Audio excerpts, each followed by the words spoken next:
keluar, disuruh work home, kerja di rumah.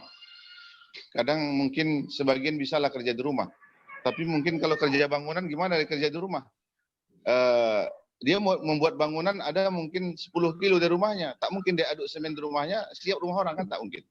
Itu terjadi kesulitan-kesulitan.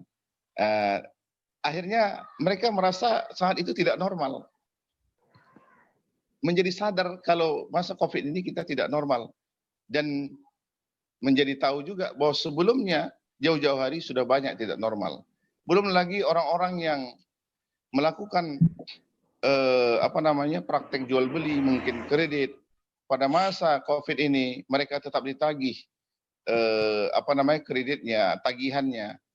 Sulit membayar karena memang kondisi COVID akhirnya tidak normal. Padahal dia sebelumnya sudah membuat situasi itu tidak normal karena melakukan praktek-praktek yang akadnya batil.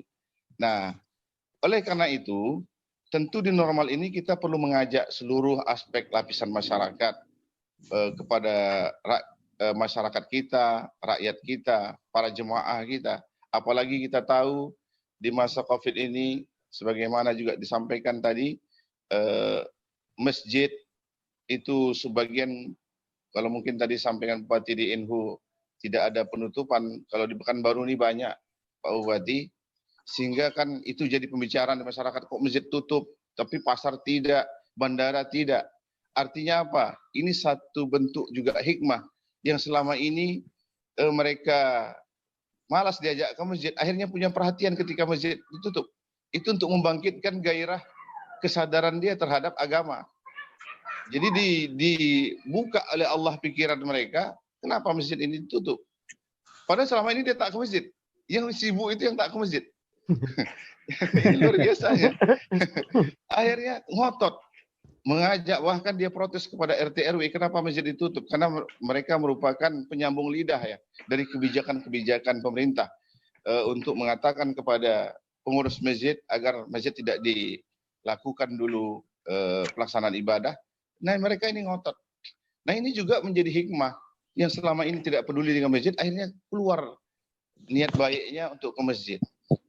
Termasuk juga tadi, karena kita tahu di dalam syariat berjabat tangan itu antara muslim dengan muslim lainnya, sebelum tangannya lepas Allah mengampuni dosa-dosa. Namun ketika COVID ini dilarang jabat tangan, ya kan? Akhirnya sebagian yang paham tentang hadis ini itu merasa sedih, kenapa tak bisa jabat tangan? Yang selama ini dia berkawan tak bisa, cuman salam kayak gini, macam orang belajar silat, ya kan? Agak muda tuh. Sehingga ketika terjadi saat ini, sudah di normal pun masih terbawa-bawa gaya itu. Nah, ini artinya apa? Ketika kita melihat fenomena terjadi masyarakat, keingin kuat atau kuat keinginan mereka terhadap kebaikan-kebaikan terhadap kebijakan ini. Tadi ada kebijakan budaya hidup bersih yang merupakan satu sub syariat, ya kan? Satu sub syariat yang Allah turunkan sebelumnya, bahwa kita diperintahkan untuk hidup bersih. Innallaha yuhibbut tawabin wa yuhibbul mutatahhirin. Sesungguhnya Allah mencintai orang bertaubat dan mencintai orang-orang yang bersih atau suci. Ini sebenarnya menjadi penyadaran bahwa perkara satu saja di dalam hukum Allah itu memberikan dampak baik. Kebersihan itu kalau kita lihat orang saat ini itu sangat sangat antusias. Di setiap rumahnya itu ada tempat cuci tangan sama sabun dia, karena khawatir nanti ketika orang datang mungkin bawa virus. Begitulah, padahal dulu tidak. Tahap-tahap yang sudah dipegangnya tidak pernah cuci tangan. Nah, saat ini kesadaran itu muncul.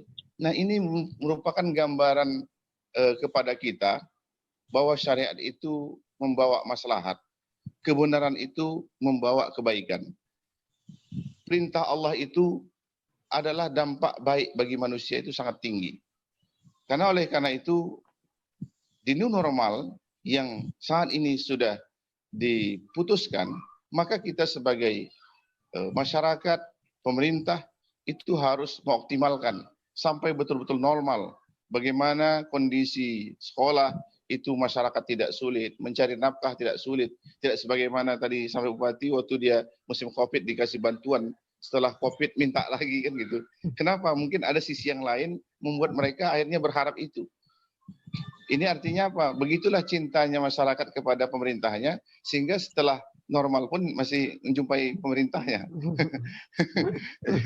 Sehingga dia tidak mau lepas, tidak hanya di COVID itu dia ingin ketemu pemerintahnya, tapi sudah normal pun ingin. Nah, jadi artinya ini merupakan fenomena-fenomena takdirnya Allah turunkan, sehingga kita sebagai hamba Allah itu menjadi sadar, oh ternyata qada Allah itu adalah memberikan kebaikan kepada kita, sehingga kita betul-betul mungkin selama ini sebagian baru syariat yang kita laksanakan.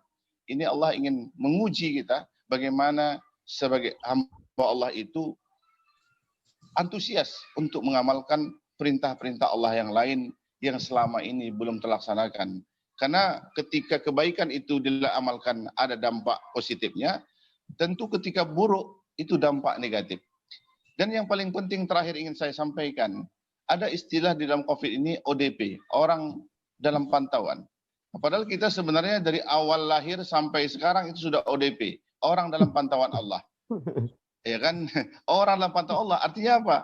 ODP itu adalah kalimat agar kita ini senantiasa berbuat baik, baik secara individu, kemudian komunikasi kita di tengah-tengah masyarakat, bahkan ketika kita menjadi pemimpin, memegang tampuk kekuasaan, itu adalah cara mudah kita untuk mengamalkan agama Allah ini, dan juga cara mudah mempengaruhi masyarakat kita sehingga mereka bisa lebih banyak untuk mengamalkan Islam ini keluar dari lisan-lisan kita. Karena dulu sebelum normal masa Rasulullah, karena sebelumnya kondisi Mekah itu abnormal, tidak normal, karena di mana-mana dizolimi umat Islam. Kemudian diutuslah Mus'ab bin Umair ke Yasrib yang namanya sekarang Madinah. Dialah mendakwahkan tokoh yang punya pengikut banyak, punya pendukung banyak. Maka ketika tokoh itu tertarik dengan agama yang disampaikan Mus'ab bin Umair, maka dengan mudah dia dapat pahala yang banyak, mempengaruhi pengikut-pengikutnya, sehingga semua mereka gara-gara dia masuk Islam, akhirnya ribuan orang masuk Islam di bawah pengaruhnya. Jadi oleh karena itu saat ini inilah tugas kita, mengajak kepada masyarakat untuk hidup normal yang hakiki, yaitu taat kepada aturan Allah dan Rasulnya, baik dari segi pendidikan, ekonomi, pemerintahan, dan semuanya aspek sosial, sehingga negeri kita mendapat rahmat dari Allah Subhanahu wa taala.